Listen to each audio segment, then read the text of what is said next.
The key to our success in any market, in South Carolina, North Carolina, Georgia, wherever we operate, is the ability of the company to support our local offices. Welcome to SC Green TV. My name is Ryan Watkins, and I'm your host. Our goal is to provide you with inspiration and education to help you grow your green industry business.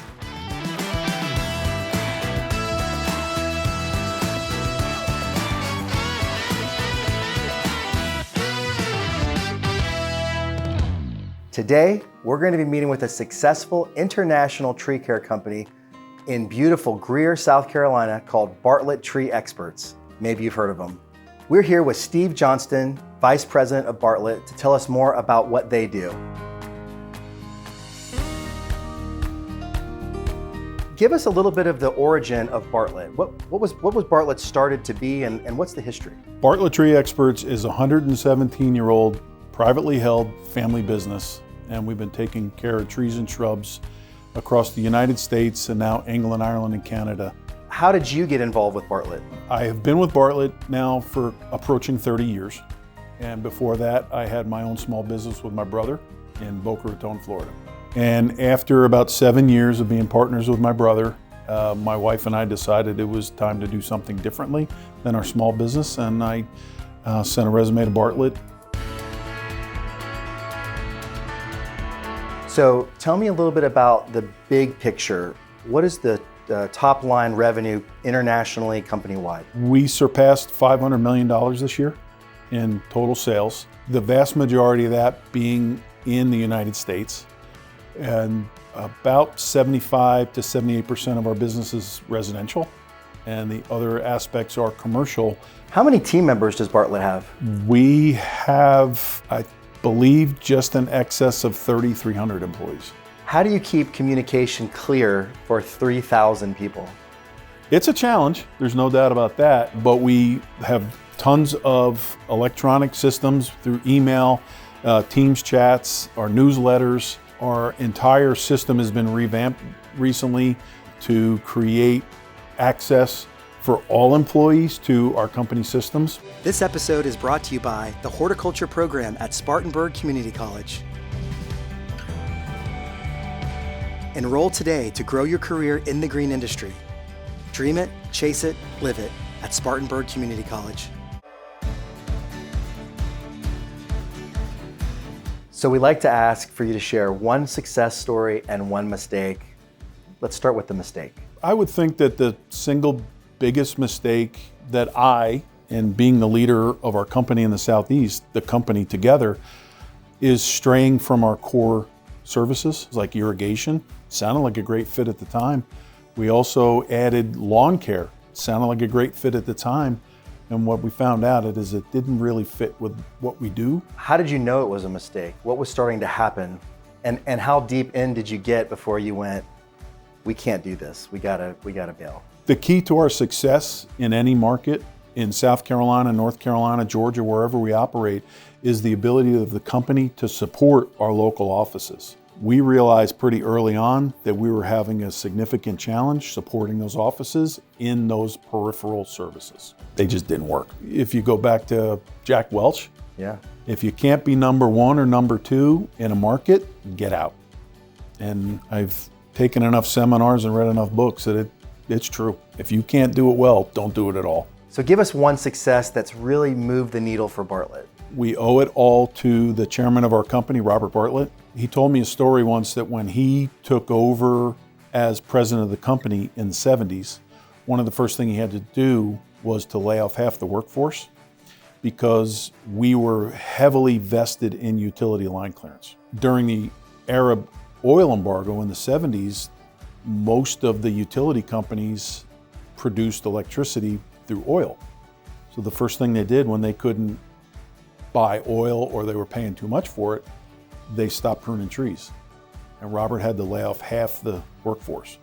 He made a commitment to himself and his family right then and there that he was going to get the company back to what his grandfather founded it as, residential and commercial tree care. It took him 30 years to do it, but in February of 2002, we sold utility operations. And it brought us back to what has carried us forward for the last 22 years, residential and commercial tree care. We got back to our core. So safety is obviously a big part of what Bartlett stands for and what you make sure that your crews are going out being safe. Tell us a little bit about how do you train for safety and what does the safety culture at Bartlett look like? Every single person, whether they be brand new or a seasoned veteran, knows that if they feel unsafe at any moment, they can stop everything that they're doing, regroup and come up with a new plan or get some more direction. Everybody, from the chairman to the first person who's been with us a few hours, knows that they have that ability. That's powerful to empower your people to be able to go, time out, I don't feel right about this. Something isn't quite right. Maybe it is, but I don't feel right. And we got to trust that. Absolutely. If not we have one of the best safety records in the entire industry. And if it's safe enough for my son, it's safe enough for 3,300 other people. We actually have upwards of 40 fathers and sons, mothers and sons, mothers and daughters that all work in the company in one way or another. This episode is brought to you by Brownswood Nursery and Landscape, growing quality plants since 1978. Now offering delivery across South Carolina. Visit brownswoodnursery.com and mention SC Green TV for a discount on your first order.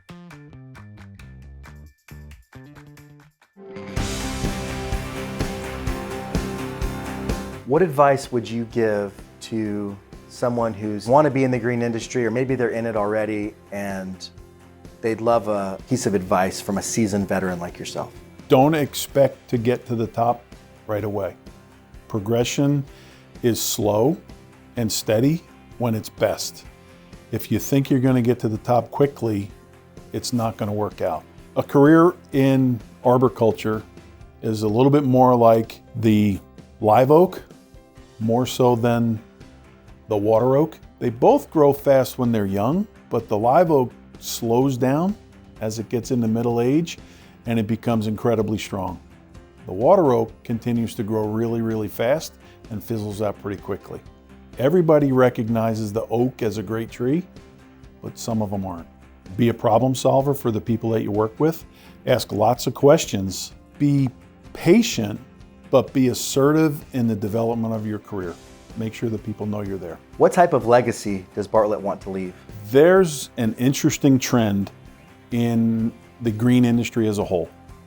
You're probably aware, many companies, whether they be landscape companies, landscape design and installation, tree care companies that are all being rolled up in private equity.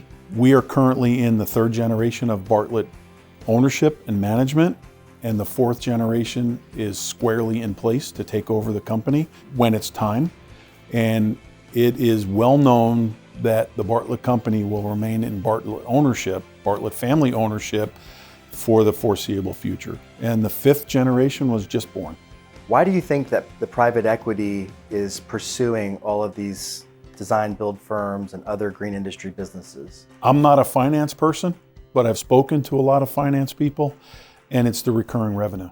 The lawn mowing, the utility line clearance, landscape design and build has gotten involved in it now, but it's my understanding that it's the recurring revenue that they see. And it's proven to be somewhat recession-proof to a degree. And I think that with the poor performance over many years of the stock market, they were looking for another place to invest. Steve, thank you so much for taking the time to share about Bartlett and allowing us to come into the Greer location and hear the amazing history of Bartlett Tree Experts. Thanks for having me. I hope what I said today will help people grow their companies and their careers.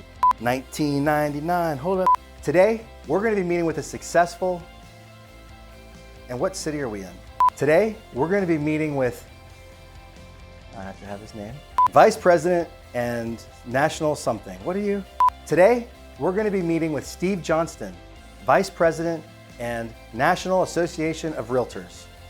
Okay, today, we're going to be meeting with Steve Johnston, who's Vice President of Alvin and the Chipmunks. He is the leader of Alvin and the Chipmunks, and